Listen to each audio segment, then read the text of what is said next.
We're back here in the final segment of our program, and we are speaking with Mr. Brown, Mr. Thompson, Mr. Chipman, community leaders in the Bay and Grantstown and Centerville areas of New Providence, and they're doing their best to keep their youth groups moving and to bring about some positive change. At the break, we were talking about empowerment. Yes. Brown talked about empowerment and the need to empower people.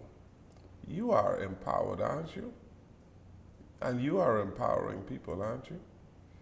Well, we try our best with the limited resources we have. Don't we wait for government to do what the average householder should do, the average parent should do? You know, back in the 50s and 60s, those people from the family islands didn't look to the government to bring up their children.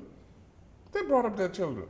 They instilled certain Christian principles in their children, certain values. And these values were passed on. But in this post-modern Bahamas, in this era of what I call post-modernity, where young people simply bring children into the world and do not pass on the values that they themselves were taught when they were young. Isn't that the problem? One of the problems. Yes, sir. You're quite correct on that. And what they say is babies having babies, you know, because a baby don't know how to groom another baby. You see, so when you have young mothers trying to actually, I guess, provide for another young mother, which is her daughter. You know, she really don't know how to do it. You know, I have one of my sons. He's, you know, he usually like to watch the Nature Change channel. Nature Things. And I saw it one time. We watched that kind of stuff. And one time I think it was the eagles. I think it was eagles. They take the youths, had like 3 eggs or so, and they take the eggs. And I thought it was really rough. Years ago, I didn't understand. And they would take it and they teaching them how to flap their wings and stuff and showing them the way of life, and you know, getting them together. And I saw him taking my son standing up there. You know, he take one of them downstairs, that way up high in the mountain, and right down below is a river of water, and alligators was down there. So when he pushed the first one down, you know, alligators tear him apart. You know, so the other one, he saw that, and the other one saw that, and so he started to flap the wings a little bit, you know. And the mother that's sitting down and waiting and said, "Listen, man, you can get it together, you know, or you're going away." So the other one, when he pushed him off, and he ran and dropped almost to the water, but he just tipped the alligator and that's shoot off. So, you know, the third one came in, and I guess he's seeing exactly what happened. When the mother pushed him, she shoots straight off of the cliff. I say all that to say this. You know, my son saw this and he was like, you know, this is fascinating, but it's life. We have to sit down and come to that level where we have to teach, if it's a single parent, dual parented, whatever it is, teach the kids what the reality of life is. We sometimes, as men, as females, try to give the children too many stuff we didn't have. The internet, the cell phone, the microwavable food, all etc. and stuff like that. You know, and it's teaching the kids to be lazy, keeping them to be more reliant on a mother what might not be there. You don't give them the essentials. You're neglecting the essentials, gentlemen. Yes, sir. And the essentials are to put in them certain values. Yes, sir. Certain principles, yes, sir, to discipline them, to bring them at a level of discipline so that they can move to a higher level of civility in their country, to be civil and to have, you know, good manners is never out of style. Never yes, sir. Definitely. Never all right?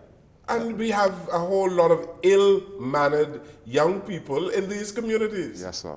Who are not taught good manners. These are simple things. These are the essentials. That's the start of it. Now, if your youth groups are not doing these things, yes, then you are whistling Dixie. You're wasting time. You can agree. give them as many school uniforms and bags and books, but if you're not teaching them the essentials, yes, sir, well, to have good manners, to say yes, sir, and no, sir, excuse me, I beg your pardon, simple things such. yes, sir. Well, Mr. Jones, I would And to teach them how to resolve conflicts. Conflict resolution. And not to fight for everything. There you go. Uh-huh. Yes, sir. And stop cussing on our streets. Yes, sir. Yes, sir. And to have some self-respect. Yes. Because if you respect yourself, you would not be cursing to the annoyance of people. Yes. You teaching them that, man? Yes. Mr. Brown? Yes, of course. Okay, but what do you do? What do you do as a kid? Yes, sir. You know, this has been one of the problems that we've been facing. You know what I mean? When you're not involved in a gang Program. or gang life. If you're not involved in a gang, but you live in a certain area, now you're targeted because you live in that area. So what are you to do? Yeah, but here again, parental involvement is important because the parent ensures that the child is not on the streets. There's a lady who called my radio talk show and said that the children in Angleston are being taught how to curse, and the 2-year-olds are using these. Yes. Mr. Jones, Are you guarding people against those things? Of course. See. Because if you're not doing that, your youth group it's not worth it, you know. Yes. let me ask you, do you really think that persons are sitting here telling kids to curse? No, but the influences, it's the They environment. might be smiling about it. No, it's the They could be environment. laughing. They could be laughing They at it. are growing up in an environment Environment. where parents are using these words. Yes. But do you think? And so if parents, if they are taught how to bring children up Agreed. and not to be using these words before these little children, then the little children Agreed. themselves would not Agreed. use these words. Everything, my brother, is environment controlled. Yes. You are Yes. controlled by the environment in which you live, in which you are growing up. Exactly. But Exactly. not only the environment, not only outside the of the home, environment. you're talking about Oh. the We're environment, talking in whole not just the environment. home. You don't think, Mr. Jones, that you say the environment, Yes. but how many persons, and I would say this, that you know, or who would take a longer way to go around the ghetto than to come through the ghetto to stop and say, boy, stop doing that. It's no more of that happening. It's no more pulling up very to the little. red light and you Yes. see a kid doing the school Chewing hours bottle, rock. and he out there with 2 or 3 of them and you pull the window down and say, hey, why are they in school, boy? But Mr. Thompson, let me tell you, there are a whole lot of young people who are not violent, you know. There are a whole lot of young people who live in communities over the hill in New Providence who are not at risk, you know. Yes. There are a whole lot of young people in Angleston and Coconut Grove who have grew up to be professional, Yes, well-adjusted and well-disciplined people, you know. Okay. And those who did that, they were guided And right to the families. by Right to the family. Principles of the home. principles of the home and parents. Yes. But you know what? The twist I of it grew is- up in Angleston, you know. But do they ever, how much of them can you say, go back to that community and tell kids that, you know what? I understand what it is to have hardships and grow up in this community, but you know what? I'm a doctor now. You know, and encourage them and inspire them. There's a video, and I don't share videos with violence, but there was a mother disciplining her son. The mother and the brother went up to this brother and said, you want to be in a gang? Come here, you want to be in a gang? And he was, roughing him up. And he said, this is what gangsters get. I'm your big brother. You know why I'm doing this? Because I want you to live, and I don't want my mother to cry over your body. And the mother came in there, and the mother punched him. And the mother slapped him and said, gang? Wait, the only gang you can be in is the gang in my house. Me, you, and your next brother. You ain't gonna be in no gang around here. I ain't gonna bury you. I ain't interested. I gonna break this foolishness. Not what the gang name you in. And she continued to pummel him.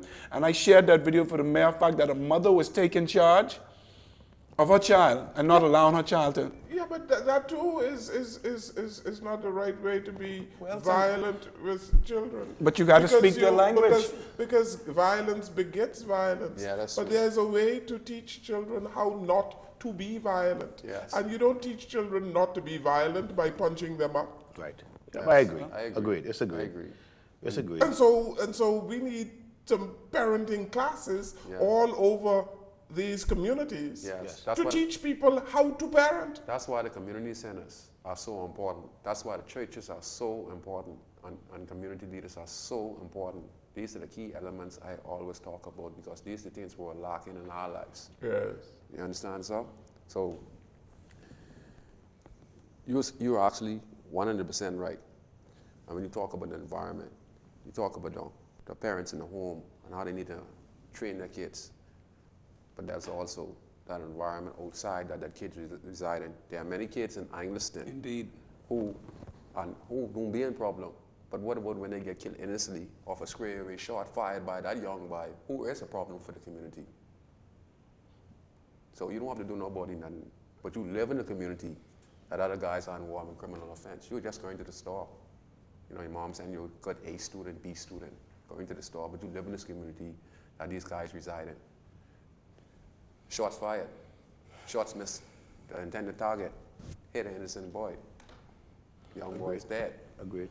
Well, a young guy was in his house, a little 6-year-old was in his house. He wasn't even in the streets, innocent or not, but you see, straight bullet. And then it leads back to So the it community. doesn't matter if you is a good law-abiding citizen. You're a law-abiding citizen dealing with the law and in your home. But your community is not a law-abiding citizen. Why should a 15, 16-year-old boy want a gun? Where would he get a gun? It's simple. It's Gun- simple? Gun, sir? Yes. It's in my mind. I saw the police with guns. I saw my cousin get shot. I see the older guys down the road who's a drug dealer, he get a gun. I see the guy who's robbed down the road, he get a gun. I see my neighbors when they fighting, they go run and get gun. So the kids are exposed to these things, whether it comes from the police, whether it comes from criminals. So where are these guns coming That's from? the You question. want to know where the guys' guns come in? You really want to know? You get the cruise ships. You get all these port of entries in this country. You get things going on out the sea, where we have our own law enforcement, them officers.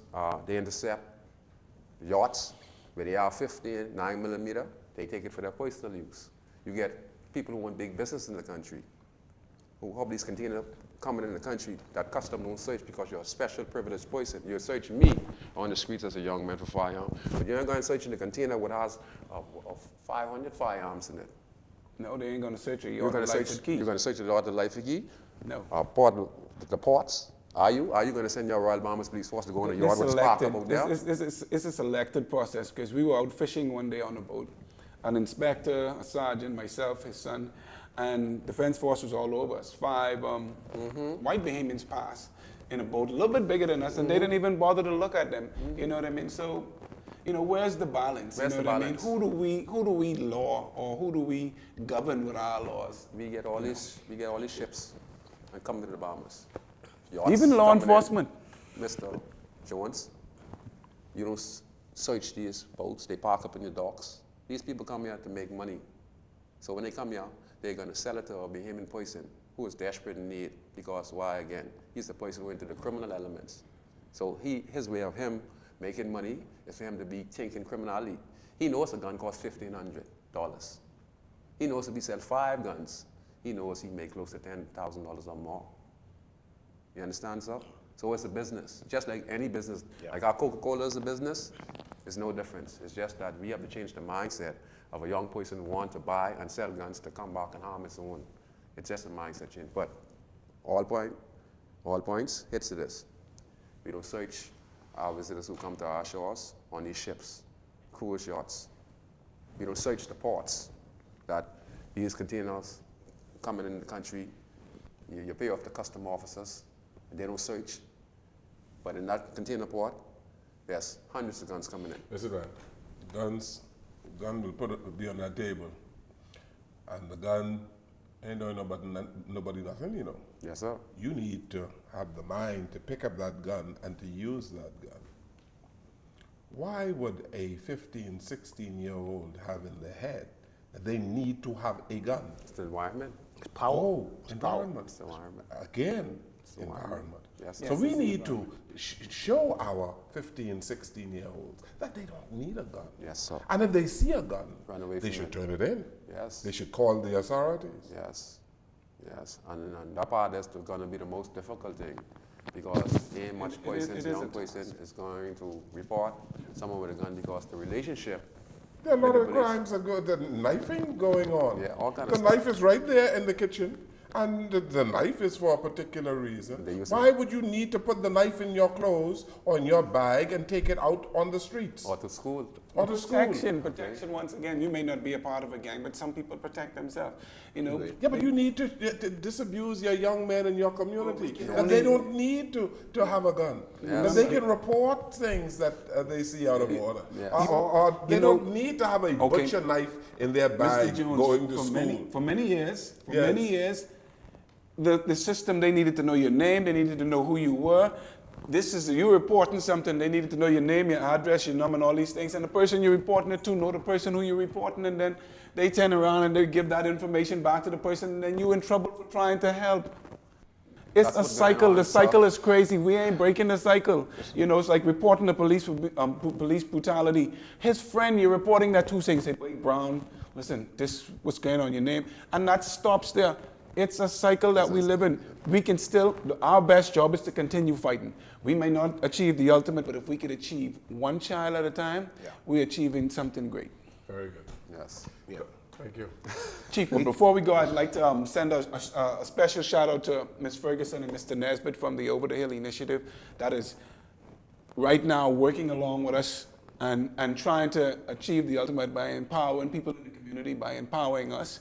And I'd also like to spend a special shout out to a friend of mine that's running an international organization, nonprofit organization that's helping smaller ones, people empowering people, Mr. Spartacus Munka. Thank you so for allowing me that 2 seconds. Thank you so very much. Mr. Chipman?